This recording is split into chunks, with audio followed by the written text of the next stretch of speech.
সুপ্রিয় সুধী, সবাইকে শুভ বিকেল। আজকে আমি আমাদের অনেক পরিচিত একটা গাছ নিয়ে কিছু কথা বলার জন্য আপনাদের সামনে হাজির হয়েছি।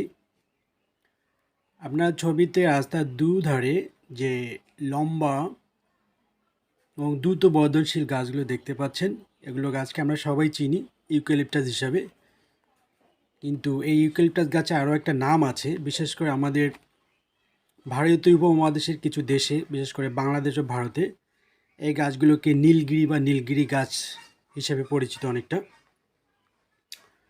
তো এই গাছ নিয়ে, ইউক্যালিপটাস বা নীলগিরি গাছ নিয়ে ইদানিং সোশ্যাল মিডিয়া সহ বিভিন্ন মিডিয়ায় আলোচনা হচ্ছে। তো চলুন আমরা এই গাছটিকে নিয়ে কিছু গুরুত্বপূর্ণ তথ্য জেনে নিই। ইউক্যালিপটাস বা নীলগিরি গাছের আবাসভূমি অস্ট্রেলিয়ায়, তবে দ্রুত বর্ধনশীল ও অভিযোজন ক্ষমতার কারণে এটি পৃথিবীর অনেক দেশেই কাঠ গাছ হিসাবে ব্যাপক জনপ্রিয়তা পেয়েছে। ব্যাপক জনপ্রিয়তা পেলেও এই গাছের কিছু ক্ষতিকর দিক এবং ভালো দিক আছে। চলুন আমরা দেখি এই গাছের ক্ষতিকর দিকগুলো এবং ভালো দিকগুলো। এই গাছ আশেপাশে প্রায় 10 ফুট এলাকার ও ভূগর্ভের প্রায় 50 ফুট নিচে পানি শোষণ করে আকাশে উঠিয়ে দেয়। এই গাছ রাত দিন 24 ঘন্টা পানি শোষণ করে বাতাসে ছাড়ে, ফলে আশেপাশে পানির ঘাটতি দেখা দেয়।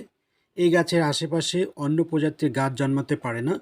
এই গাছের পাতায় প্রচুর পরিমাণ টক্সিন থাকে, যা গাছের গোড়ায় পড়ে আশেপাশের মাটিকে বিষাক্ত করে তোলে।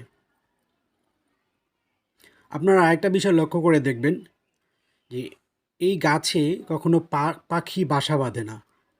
তবে এত কিছু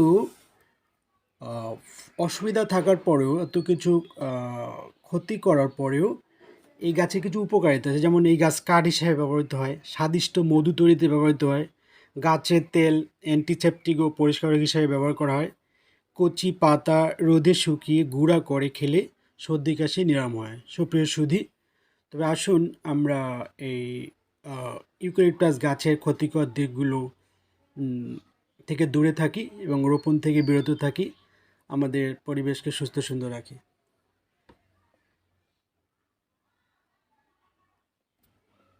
কি আছে?